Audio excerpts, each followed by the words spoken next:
Boa noite a todos. Me propus a fazer algumas reflexões sobre o assunto tentações e vou iniciar com esse título, A Tentação no Deserto, que se refere ao que Lucas, se não me engano, refere no Evangelho. E vamos ver, começando a reflexão sobre isso aí.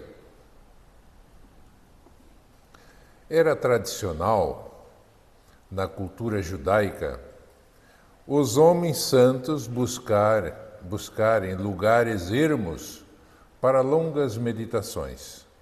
Esses períodos de solidão, marcados pelo contato mais íntimo com a natureza e por frugal alimentação, quase um jejum permanente, ensejavam um despertamento de forças espirituais que faziam deles autênticos taumaturgos, dotados de grande força moral e notáveis poderes psíquicos. Então, diz o autor, que é o Richard Simonetti, que era tradicional na cultura judaica. E essa cultura já iniciou com a saída do povo de Israel das mãos dos egípcios como escravos. E, segundo Moisés, os encaminhou para o deserto durante 40 anos. Por que no deserto? Não podia ser outro local?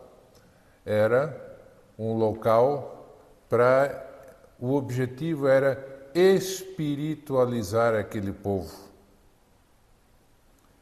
Nós, quando precisamos fazer alguma atividade, mas o que nós fizemos? Damos uma parada, refletimos, meditamos, quer dizer, entramos no deserto de nós mesmos.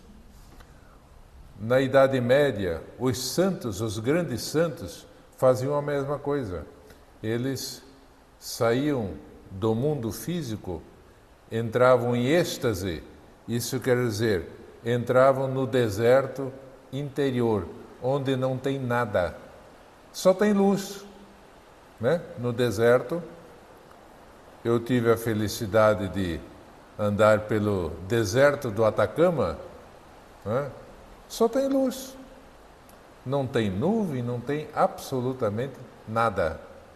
E de noite esfria, vai lá para baixo. De dia aquele sol lindo, maravilhoso. Não tem outra coisa. Então, isso, por tradição, os grandes gurus lá da Índia, da China, os monges, eles saíam, se internavam ainda hoje, ainda existe essa prática, justamente para se espiritualizarem, saírem do corpo, aprender a sair desse mundo para entrar no outro. Tem aí o pessoal que usa métodos artificiais para fazer a mesma coisa, né? Observando a tradição, logo após seu encontro com João o Batista, o primo dele, às margens do Rio Jordão, onde ele foi batizado, depois que aconteceu, o Cristo foi identificado como o Messias. O que o Cristo faz? Internou-se num deserto. E, segundo a tradição, o 40 é um número cabalístico, né? Noé, quando fez a arca, né? Choveu 40 dias e 40 noites. O 40 é um número muito repetitivo. E ali Jesus também internou-se no deserto. Ali teria permanecido por 40 dias, segundo o evangelista Lucas, capítulo 4. Enfraquecido e faminto, foi visitado pelo demônio, que lhe disse, aí vamos estar atentos a esse texto. Se és filho de Deus, ordena que essas pedras se tornem pães. Você está com fome? Tem nada para comer aqui? Ele podia fazer isso aí? Jesus lhe respondeu, está escrito, não só de pão viverá o homem. É uma resposta que o Cristo trouxe do Antigo Testamento, da Torá. Não sei em que lugar se encontra essa frase, mas o Cristo, ele era judeu. Ele conhecia a Torá como qualquer judeu de cor e salteado. Então ele buscou uma frase e disse, olha, está escrito. Lá. Muito bem, o diabo, não se dando por satisfeito, o transportou a Jerusalém e colocando-o no pino,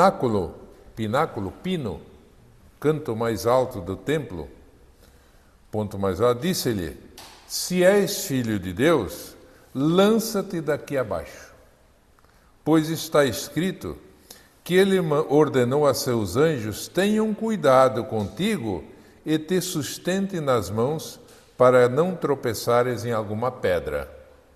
Também está escrito lá, né? E o Cristo pegou uma outra frase da Escritura e respondeu, também está escrito, não tentarás o Senhor teu Deus. Aí o diabo o transportou ainda a um monte muito alto, donde lhe mostrou todos os reinos do mundo, da época, lógico. Com sua glória, ele disse, dar-te-ei tudo isso. Segundo a opinião do diabo, era tudo dele. Então a coisa estava feia, né? Dar-te-ei tudo isso, se prosternando-te, se te ajoelhares, me adorares. Calcula. Ordenou-lhe Jesus, afasta-te, Satanás, pois está escrito, ao Senhor teu Deus adorarás e só a Ele servirás. Aí, afasta-te, aí o demônio o deixou. A narrativa termina com a informação de que o demônio retirou-se e vieram os anjos para servir a Jesus. Isso está escrito em Mateus. Vamos lá. Temos aqui uma passagem evangélica. Um interessante diálogo entre Jesus e o diabo. Interessante essa conversa, essa discussão entre os dois. As respostas do Mestre são inteligentes citações do Velho Testamento, contrapondo-se às propostas do demo. Lembra uma fantasia. Será que não é uma historinha que foi colocada ali? É possível o diabo carregar Jesus para lá e para cá e fazer essas propostas durante 3 vezes? Cristo, governador do planeta Terra, será que ele fez isso? Será que existiu isso? Será que aconteceu isso aí de fato? Certamente não aconteceu como está registrado. Talvez nem mesmo tenha acontecido. Por quê? E por quê? Vamos fazer uma outra divagação agora. É fácil chegar a essa conclusão, ou seja, essa história nunca existiu, alguém inventou e colocou lá. Como personificação do mal, que se contrapõe aos programas de Deus, é uma invenção dos teólogos medievais. Eles criaram a figura do Satanás, do demônio, porque precisava-se, na época da ignorância da época, né? Precisava, para explicar a origem do mal, da maldade, alguém com muito poder para se contrapor a Deus, né? Segundo eles, os demônios seriam anjos que pecaram antes da criação de Adão. Por castigo foram marginalizados. Essa história também existe na tradição popular católica. Não sei se hoje alguém ainda acredita nesse tipo de coisa. Mas a história é que Deus, no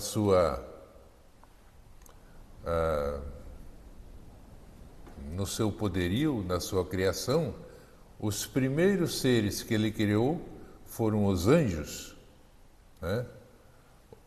E fez ainda em sistema de castas. Olha, veja só como isso é uma tradição que não dá para aceitar. Anjos, querubins, serafins, potestades, são 7. 7 categorias. Uma vez eu sabia de cor, não sei mais. Então, e tinha um principal chamado Lúcifer, que em latim, lux, lucis, luz, fer é que conduz a luz. Olha o poderio desse cidadão, né? É o mais luminoso de todos. Chegou um dia, ele enfrentou Deus, no caso, né? Bateu o orgulho. E daí Deus se obrigou a expulsar aqueles que eram o Lúcifer e os seus sequazes, os seus que foram junto com ele. Aí criou o inferno, que até ali não existia. Criou o inferno, colocou lá. Mas também não ficou bem explicado, porque colocou todos os demônios no inferno que ele criou, mas nem todos estão lá. Tem uma boa turma que anda por aí, infernizando a vida das pessoas. E daí? Como é que se explica isso tudo? Então, nitidamente é uma história que não dá para aceitar, ao menos. O maniqueísmo é uma filosofia religiosa sincrética e dualística, fundada e propagada por Manes, ou Maniqueu, filósofo heresiarca, ele era um herege, segundo a Igreja Católica, do século III. E o que ele tem importante? Ele é que defendia o mundo dividido em 2 partes. Bondade, Deus, o diabo, com a sua maldade. Os dois, assim como positivo e negativo de uma tomada. Tanto um como o outro são tão importantes, né?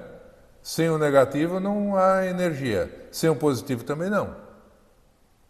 E outra, com a nossa ciclagem, eu não sei se é 50 ou 60 vezes por segundo a troca, daí a ciclagem. Muito bem, isso era o que ele achava. E daí, só que a igreja não aceitou esse tipo de coisa. Então, para a igreja, sempre o demônio é inferior a Deus, lógico. E ele achava que eram 2 forças. Revoltados, instalados no inferno, lugar de tormentos inextinguíveis, os antigos os situavam no centro da terra. Empenham-se em torturar as almas dos que se deixam seduzir por suas sugestões malignas. Aqueles que cultivam o saudável hábito de usar a inteligência, acho que somos todos nós, não acreditam no diabo. Não dá para acreditar, né? Tá, mas se não existe diabo, existe o quê? Qual é a origem da maldade? Já vamos ver. Na Idade Média, chegou-se à elaboração de catálogos de classificação dos demônios, até isso, com desenhos grotescos, em que ele se apresenta com chifres, com rabo, com cascos de bode, não é? Aparência animalesca. Para a mentalidade atual, tais ideias são ridículas e infantis. E nós sabemos, através das reuniões mediúnicas, que realmente alguns espíritos, às vezes, se apresentam para deixar a gente com medo, né? Se apresentam em forma animal. E, na verdade, dá para desfazer meio fácil. Com um bom passe, ele volta à pessoa normal. É possível. Então, aqui é só por curiosidade. Nós temos aí os 7 pecados capitais, isso na ideia tradicional, medieval. Os 7 capitais, pecados, e cada pecado tem um demônio encarregado, que é bom Então, o primeiro é Lúcifer, aquele que conduz a luz. Conduzia, agora não conduz mais, né? E é o pecado, ele é o chefe do pecado do orgulho. E o que diz a doutrina espírita? Que o orgulho é a causa de todos os males da humanidade. O dia que a humanidade parar de ser orgulhosa, assunto resolvido. A humildade entra com tudo, com toda a força. Então, tem lógica. O segundo é chamado Belzebu. É o pecado da inveja. Ele que é o bom entendedor. O terceiro é Satanás, que cuida da ira, o Deus da ira. Deus não, o demônio da ira. O quarto é chamado Abaddon, da preguiça. E a preguiça é um caso sério também, né? Tem aquela história que se perguntava uma vez qual é o cúmulo da preguiça. Quem é, né? É aquele que levanta bem cedo de manhã cedo para ter bastante tempo para não fazer nada, né? É o cúmulo da preguiça. O quinto é Mamon, avareza e cobiça. Deus e Mamon, o Cristo usou essa linguagem uma vez. O sexto é chamado Belfegor, PH em latim é F, Belfegor. Os glutões, a gula, comer demais, olha aí, eu chamo o encarregado aí do... O sétimo é o Asmodeus, os lascivos, ou a luxúria, a questão da sexualidade, né? Então, aí só por curiosidade, por isso que a Idade Média tem o seu lado bom. Era uma imaginação espetacular. Inventaram a história dos deuses, dos anjos, dos demônios, deuses, né, dos demônios, deuses, entre aspas, né? Então, tem o seu lado interessante. Revela a doutrina espírita, que existem espíritos profundamente comprometidos com o vício e o crime, enfermos morais que, por estranho desvio, inspirado na rebeldia sistemática, se comprazem em perseguir e prejudicar os homens. Por enquanto, estamos tratando das tentações de fora para dentro, que existem, está aqui, os enfermos morais, espíritos malfazejos que vão querer nos perseguem e não se acham satisfeitos até conseguirem o seu intento. Perseguir e prejudicar os homens. Longe estão, entretanto, de representar um poder constituído, imutável, capaz de ameaçar a ordem universal. Isto já não existe mais. Por quê? Porque a maldade é passageira. Ela não fica por muito tempo. Pode até ficar bastante tempo. Um dia ela acaba. Né? Porque enquanto tiver homens com maldade, a maldade existe. O dia que esse homem se regenerar, foi-se a maldade. Acabou. Como todos os filhos de Deus, eles também estão sob a tutela das leis divinas. As leis divinas são para eles também. Para todos. Não tem exceção. Cujas sanções promoverão inexoravelmente o despertar de suas consciências, impondo-lhes a própria renovação, a destinação de todos nós, espíritos encarnados e desencarnados, bons e maus, viciados e virtuosos, é a angelitude. Como diz aquela música famosa muito ainda cantada e tocada nos centros espíritas, né? Um dia todos nós seremos anjos. Longo e penoso caminho espera aqueles que tentam negar sua condição de filhos de Deus. Enfrentarão milenárias lutas e acerbos sofrimentos em expiações redentoras. Mais cedo ou mais tarde terão de trilhá-lo, porque essa é a vontade do Criador, que jamais falha em seus objetivos. Só faltava mais. Não, eu não quero reencarnar. Não depende de você. Vai encarnar sim. Todos. Sem exceção. Pode até demorar um pouquinho, mas vai. Nem que for compulsoriamente. Porque a reencarnação é lei divina. Se queres entrar no reino de Deus, vai ter que nascer de novo, disse o Cristo para o doutor da lei, Nicodemos.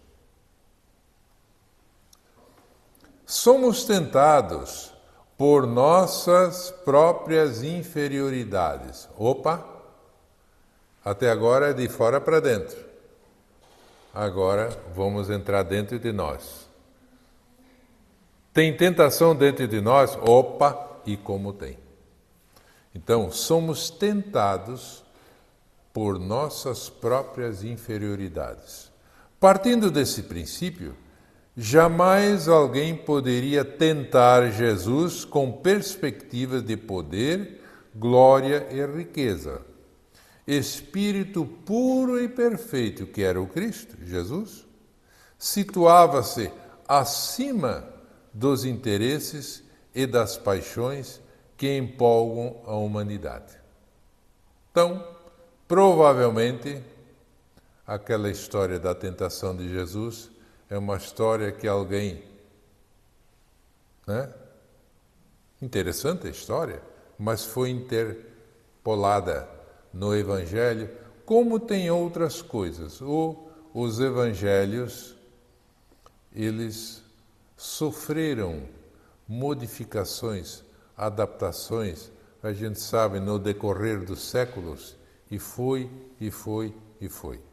O Severino diz que ele mesmo tem em casa 88 Bíblias diferentes, que tem alguma modificação de um para o outro. Eram feitas para ajudar, como é que é? Puxar sardinha para a própria brasa, ou era ignorância, porque traduzir do original grego é uma coisa, do latim, tudo bem.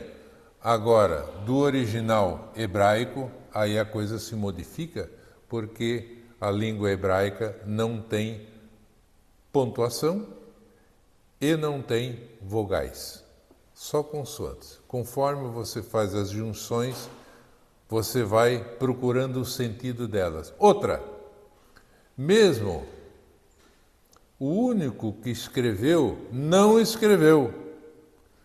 Foi apontamentos daquilo que Cristo falava, foi Mateus. O restante veio depois. Podia muito bem o Cristo ter dito, chamado um escriba, que já existia, né? Escuta aqui, eu vou hoje lá naquele monte fazer um discurso. Tu vai junto e anota tudo. Não.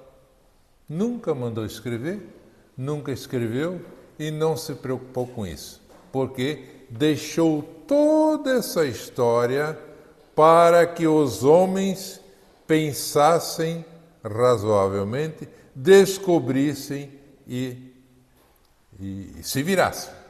É o que nós estamos fazendo. E para completar essa andada toda dos textos, veio finalmente o Evangelho segundo o Espiritismo, há 200 anos atrás, pouco, né? Nem isso, para dar uma geral, para recordar aquilo que de fato o Cristo falou, que muita coisa está nos Evangelhos que Cristo nunca falou, ou não falou daquela forma. Muito bem.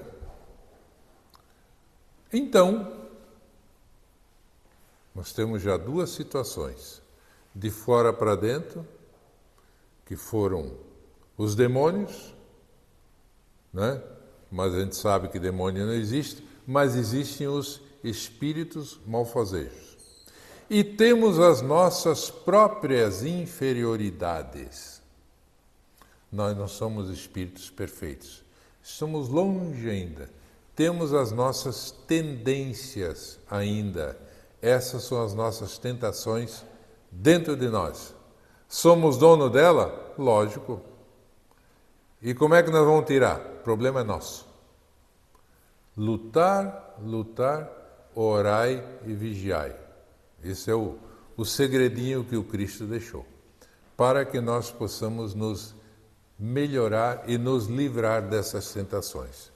Tem ainda um outro tipo de tentação, já vem. Na questão 456 de O Livro dos Espíritos, diz aí, pergunta, veem os espíritos tudo o que fazemos? Podem ver, pois que constantemente vos rodeiam.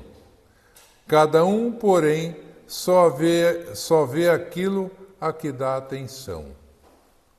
Ou seja, nós todos somos o nosso grupo encarnado aqui, espírita. Nós sabemos a vida de cada um, temos, né? O que nos interessa? Às vezes, só algum ponto interessa, o fulano de tal fala demais. Opa! Né? É o ponto que nos chamou a atenção. O outro, sei lá. Né? Então, assim, os espíritos também, eles veem tudo o que fazemos. Só que só vê aquilo que chama atenção a ele. Não é tudo. O São Paulo falou que nós somos rodeados por uma nuvem de testemunhas. Quer dizer que tem espírito. Aqui, olha, esses bancos aqui estão tudo ocupados. Né? Tem os espíritos que ainda precisam sentar, que ainda se vê muito fisicamente. Tem aqueles que não precisam mais disso, estão por aí. Tem os que estão cuidando da porta. Tem de tudo aqui. Né? O mundo espiritual é organizado, mais do que nós. Outra questão. Podem os espíritos conhecer os nossos mais secretos pensamentos? Aqueles pensamentos que só eu. Muitas vezes chegam a conhecer o que desejaríeis ocultar de vós mesmos. Nem atos, nem pensamentos se lhes podem dissimular. Se eles querem, eles percebem. Eles são movidos a pensamento, eles são pensamento. Então eles têm acesso fácil, né? Por isso que se diz normalmente, ser espírita não é para quem quer, é para quem aguenta. Porque diante de todos esses conhecimentos, a responsabilidade nos chama a atenção. Mais uma, é a mais famosa.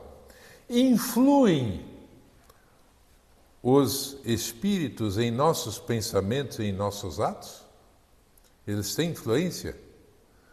Muito mais do que imaginais. Influem a tal ponto que, de ordinário, são eles que vos dirigem. Mas que tipo de espírito nos dirige? Aqueles que nós chamarmos para nos dirigir, em outras palavras. Se eu tenho pensamentos bons, eu sou rodeado de espíritos bons. Se eu tenho pensamentos maus, esses têm que ceder o lugar para os outros. É assim que funciona. Nós é que somos donos de nós mesmos. Às vezes não somos donos, deixamos o barco correr, né? Aí qualquer um toma conta, né?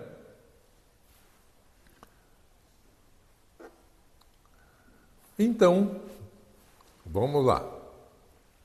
Espíritos de fora nos influenciam, as nossas mazelas interiores são as nossas tentações, e agora existe mais uma tentação que não foi ainda até agora colocado. O meio social, o meio da família, o meio de uma cidade, o meio de aonde eu faço uma previsão, quer dizer, eu peço para reencarnar numa família, aquela família lá. Eu tenho problemas seríssimos de outras vidas com o álcool. Aí eu venho, nasço aqui, beleza, e desde pequeno o pai e a mãe beberiam. O que eu vou fazer? Eu tenho força suficiente para dizer não? É o meio. Eu falei do álcool. Fumo, eu sou um deles, né? O meio me incentivou na época. Era chique fumar, né? Mas é porque eu já fui um bom fumante. Então foi fácil. E assim é para tudo. Todos os vícios. O que é um vício? É qualquer atitude ao exagero. Muito forte. E que eu não posso controlar. Eu tenho que fazer todo dia a mesma coisa. Então, um vício. Eu sou dependente, cria dependência. Bom, então nós temos, se eu nós nascemos numa colônia de alemães 100% católicos. E era obrigado a ser católico. Já a gente nascia católico. Não tinha outra. Hoje já mudou. Né? Casar com um brasileiro, entre os alemães. Então era uma sociedade bem fechada. Que nós conhecemos outras por aí, italianos também e tal. Então, é um meio. O que aconteceu? nascemos católicos, já nascemos todo domingo obrigado a ir à missa, ou à reza, né? Então nos acostumamos, Deus para nós vira uma coisa comum, né? Faz parte da nossa vida, a religião, a espiritualidade, faz parte, já fez parte desde pequeno. Agora, se eu nasço num local onde ninguém acredita mais em nada, tipo a Europa, por exemplo, hoje, muda tudo. Então, o meio tem a sua importância, sim. O meio espírita, se eu consigo reencarnar numa família já espírita, eu fico louco sábado de manhã, quando vem a criançada aqui, desde 4 anos, cada um com a sua salinha, até os jovens. Olha ali, eu não tive isso aí, eu tive outra coisa. Né? Já desde pequenininho, já sorvendo a doutrina espírita. E às vezes eu me pego, eu falo às vezes com alguém que eu encontro por aí, diz, olha, lá no centro nós temos evangelização infantil, desde 4 anos. O quê? Espiritismo? Isso é. Mas se o espiritismo é bom para nós adultos, por que não é para criança? Então são mitos, são coisas que a gente tem que ir derrubando devagarzinho. Para terminar, eu achei, são 2 joias que eu acho, 2 pérolas de Paulo. Tudo posso, mas nem tudo me convém. Como é que eu decido? Sou eu mesmo. Eu tenho que analisar. Eu posso tudo, fazer qualquer coisa. Só que nem tudo o que a turma faz, o que eu sei, me convém fazer. Então, cuidado. Orai e vigiai. A segunda é espetacular. O Paulo era Paulo, São Paulo. Era o vaso escolhido pelo Cristo. Quando ele fez o que fez, e o que ele dizia numa das epístolas aos Romanos? Porque não faço o bem que eu quero. Eu sei que aquilo é bom, que eu devo fazer, acabo não fazendo. Mas o quê? Mas o mal que eu não quero, faltou um oi. O mal que eu não quero, que eu sei que é errado, esse eu faço. Eu caio.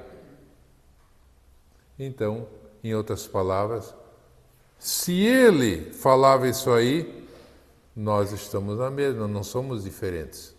Só tem uma diferença. Pode ser que nós caímos 1, 2, 3, 4, 5 vezes, cada vez temos que levantar. Igual o skatista, ele participa de uma... Ele vive caindo, levanta, dá uma risada e vai parte para outra. O skatista, eu tenho a impressão que é um bom exemplo para a nossa vida. Cair e levantar. Cair e levantar. Até que um dia nós não caímos mais. Obrigado.